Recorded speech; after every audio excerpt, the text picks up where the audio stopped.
With this comprehensive 10-dimensional vision, we will create an India where poverty, malnutrition, littering and illiteracy would be a matter of the past. India would be a modern, technology-driven, high-growth, equitable and transparent society. Madam, I come to the fiscal program for 2019-20 and beyond. The estimate of incomes and expenditure, which I am presenting today, pegs the fiscal deficit of year 2019-20 at 3.4% of the GDP. We would have maintained fiscal deficit at 3.3% for the current year very easily, and maybe taken more steps to further consolidate the fiscal deficit in the next year. However, considering the need for income support to the farmers, we have provided 20,000 crore in the current year, revised estimate, and 75,000 crore next year. If we exclude this, the fiscal deficit would have been less than 3.3% for the current year and less than 3.1% for next year. The total expenditure rises from 24,57,235 crore in 18-19 revised estimate to 27,84,200 crore in the 19-20 budget estimate, a rise of approximately 13.3%. और इसको इस परिप्रेक्ष्य में देखना होगा कि 10% से महंगाई हम सिर्फ 4.5% पे ले आए। तो ये नॉमिनल ग्रोथ के हिसाब से खर्चा बढ़ता है। अगर 10% महंगाई के हिसाब से चलता तो आप सोचिए इसमें ग्रोथ कुछ भी नहीं होती। तो ये हमारे काम के परिणाम है कि कम महंगाई और फिर भी तेज गति से सरकार खर्चा कर रही है। Centrally sponsored schemes. This reflects a high increase considering low inflation. Capital expenditure for 2019-20 budget estimate is estimated to be 3,36,292 crores. Centrally sponsored schemes are proposed to be allocated 3,27,679 crore in the budget estimate 19-20, as against 3,04,849 crore in the revised estimate of the current year. Allocation for National Education Mission is being increased from 32,334 crore in the revised estimate to 38,572 crore in budget estimate 19-20. Allocation for Integrated Child Development Scheme is being increased from 23,357 crore in RE's 18-19 to 27,584 crore in BE 19-20. A substantial increase is proposed in the allocation for welfare of the scheduled castes and scheduled tribes. The allocation of rupees 56,619 crore made in budget estimate 18-19 for scheduled castes further increased to rupees 62,474 crore in our revised estimate of the current year,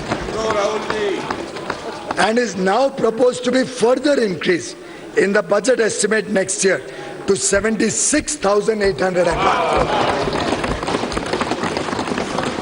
ये 35% बढ़ोतरी है scheduled caste के लिए, 35.6% increase. For the scheduled tribes also, proposed allocation in budget estimate 19-20 is rupees 50,086 crore as against 39,135 crore in budget estimate 18-19, an increase of 28%.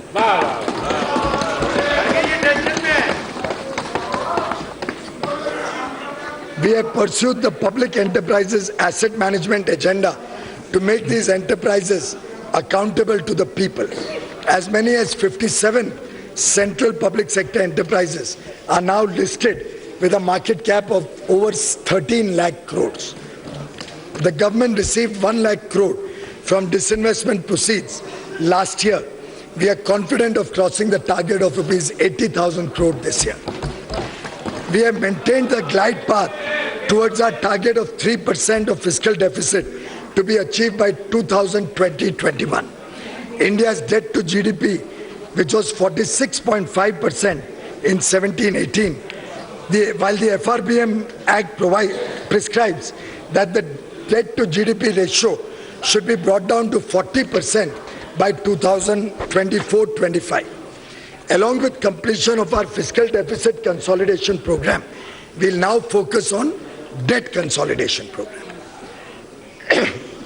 Our government had promised last year that we will carry out reforms in stamp duty levied and collected on financial securities transactions.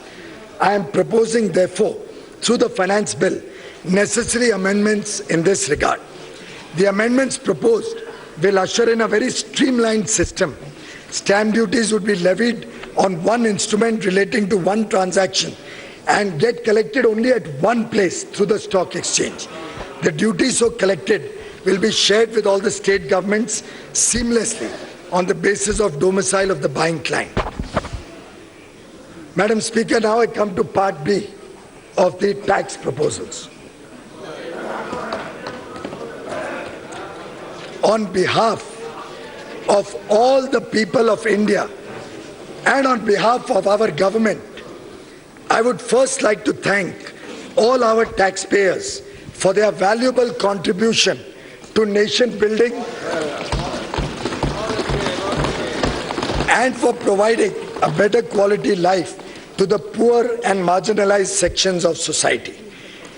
Your tax helps provide dignity to our sisters and mothers with toilets and cooking gas connections. Your tax pays for the electricity connections to the poor who have lived in darkness for generations. The tax you pay will provide health care to 50 crore brothers and sisters and children. It is you who is ensuring.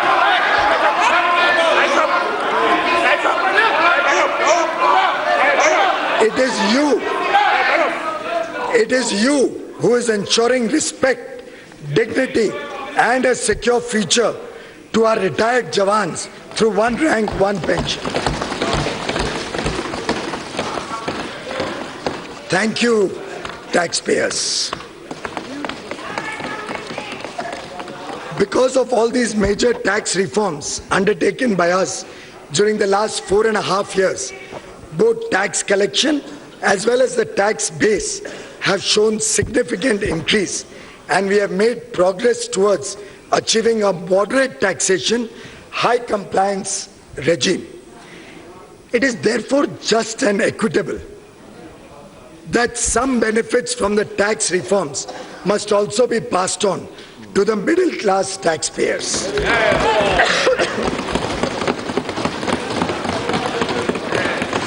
Keeping this in view, I propose to further reduce the tax burden on such taxpayers.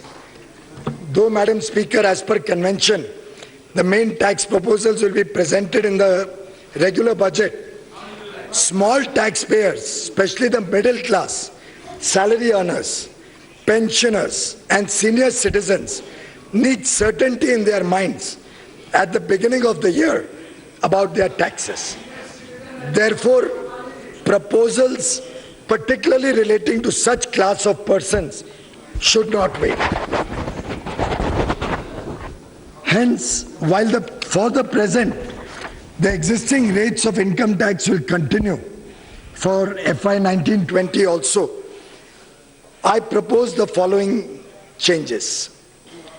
Individual taxpayers having taxable annual income up to rupees 5 lakhs will get full tax rebate